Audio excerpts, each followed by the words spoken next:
E aí galera, tudo bem com vocês? Vamos iniciar nossa terceira videoaula, onde aprenderemos mais 6 letras do alfabeto grego e algumas características e observações importantes acerca de algumas letras que veremos nessa videoaula. Na sequência do alfabeto grego, a 13ª letra é a letra N. Ela parece com o nosso V, porém ela tem um som de N. N inicial ou N do meio da palavra, aquele N nasalado. Um exemplo que nós temos é a palavra naos. A palavra naos no grego significa templo. E a palavra necros significa morte. A 14ª letra do alfabeto grego é a letra Xi. Apesar de ser uma letra, ela tem um som de duas, KS, ou o X da palavra táxi ou da palavra fixo.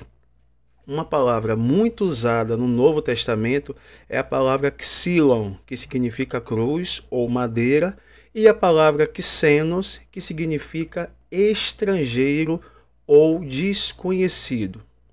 Na sequência, a 15ª letra do alfabeto é a letra ômicron, que ela representa a nossa letra O, porém o O aberto, o O da palavra vovó ou o O da palavra pote.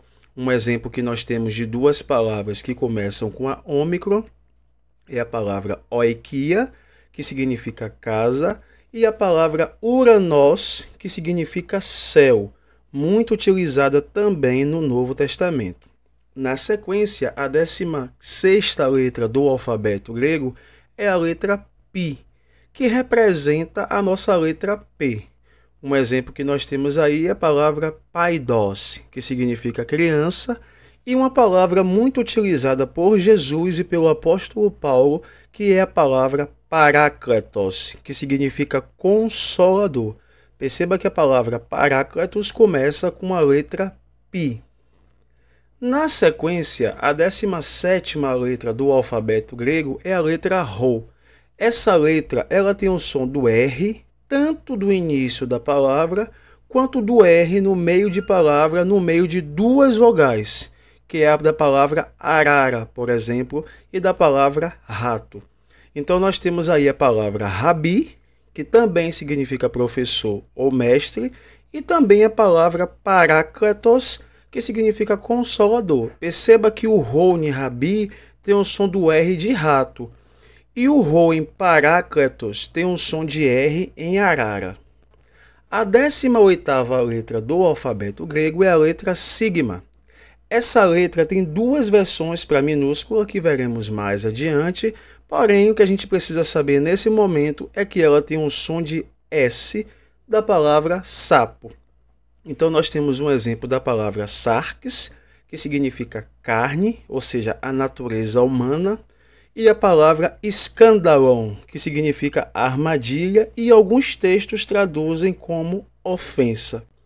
Com isso, nós encerramos o ciclo de mais 6 letras do alfabeto grego e a seguir veremos algumas observações importantes de algumas dessas letras.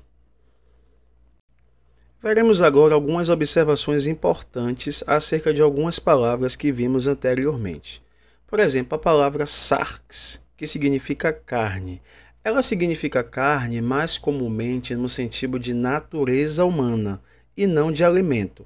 Por exemplo, em Gálatas 5,19, o apóstolo Paulo usa o termo sarkos para se referir às obras da carne, ou seja, às obras da natureza humana decaída.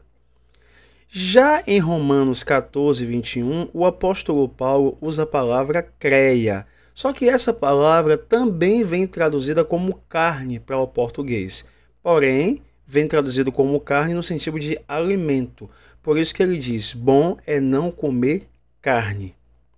Outra observação importante que nós temos é a do sigma. O sigma é a única letra do alfabeto grego que tem duas versões para minúscula. Você tem um sigma usado no início ou no meio de palavra, que é esse sigma arredondado, por exemplo, na palavra sarx. E você tem um sigma que na transliteração ou até mesmo na escrita no grego, ele parece com o nosso S normal. É o que a gente chama de sigma final. Esse sigma só é usado no final de palavra. Então, por exemplo, a palavra logos vai terminar sempre com esse sigma, porque o sigma que aparece no final é sempre o sigma final. Encerramos mais uma videoaula, eu espero que vocês tenham aprendido bastante e na próxima aula encerraremos esse bloco com as 6 últimas letras do alfabeto grego. Até a próxima, pessoal!